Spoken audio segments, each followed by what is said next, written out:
हिंदू धर्म में हर एक चीज का बहुत महत्व है।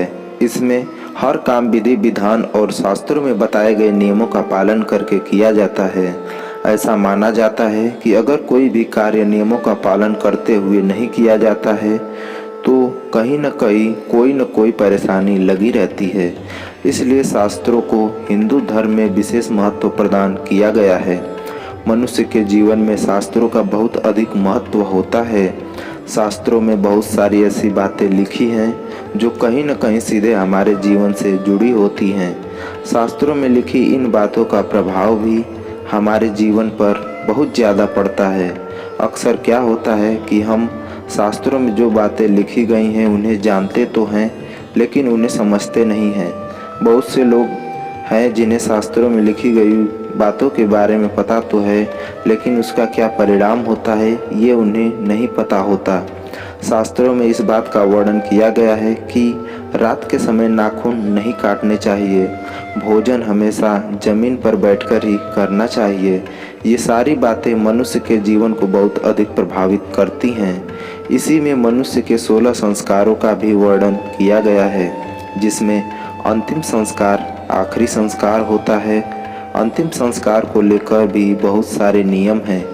दाह संस्कार को लेकर एक नियम यह भी है कि कभी भी दाह संस्कार को रात में नहीं किया जाना चाहिए। क्या आप जानते हैं कि इसके पीछे क्या कारण है? आज हम आप सभी को इस लेख में इसी की जानकारी देने जा रहे हैं कि आखिर क्यों दाह संस्कार रात में नहीं किया जाता है। हिंदू धर्म के 16 संस्कारों का वर्णन किया गया है जिसमें से आखिरी जो संस्कार होता है वो दाह संस्कार ही होता है। ये संस्कार तब किया जाता है जब किसी व्यक्ति की मृत्यु हो जाती है।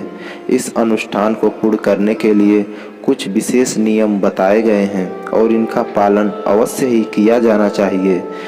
इसमें से प्रमुख है कि सूर्यास्त के बाद कभी भी अंतिम संस्कार नहीं किया जाना चाहिए। ऐसा माना जाता है कि सूर्यास्त के बाद रात के समय में अगर अंतिम संस्कार किया जाता है तो इससे मृत व्यक्ति को कभी भी मोक्ष की प्राप्ति नहीं होती है और उसकी आत्मा इधर उधर भटकती ही रहती है। कई बार ऐसा भी होता है कि व्यक्ति की मृत्यु रात में ही हो जाती है और प्राण रात में ही निकल जाते हैं। इसके बाद भी उसका अंतिम संस्कार उसी समय रात में नहीं किया जाता है और सूर्योदय के होने का इंतजार किया जाता है। शास्त्रों में ऐसा बताया गया है कि रात होने के बाद स्वर्ग लोक के जितने भी द्वार हैं वो सभी बंद हो जाते हैं। रात्रि के समय में नरक लोक के द्वार खुल जाते हैं। ऐसे में अगर किसी भी व्यक्ति का अंतिम संस्कार रात में किया जाता है तो उसे स्वर्ग लोक की प्राप्ति नहीं होती है और नरक लोक के द्वार उसके लिए खुल जाते हैं। नरक लोक की प्राप्ति के साथ ही मृत व्यक्ति को अगले जन्म में किसी अंग दोष के साथ जन्म मिलता है। मृत्यु हो जाने के बाद अंतिम संस्कार की प्रक्रिया की जाती है और इसको पूरे विधि से किया जाना चाहिए, अन्यथा मृत आत्मा को मोक्ष की प्राप्ति नहीं होती है। जब अंतिम संस्कार किया जाता है तो एक घड़े में पानी भरकर मृत व्यक्ति के चारों ओर परिक्रमा की जाती है।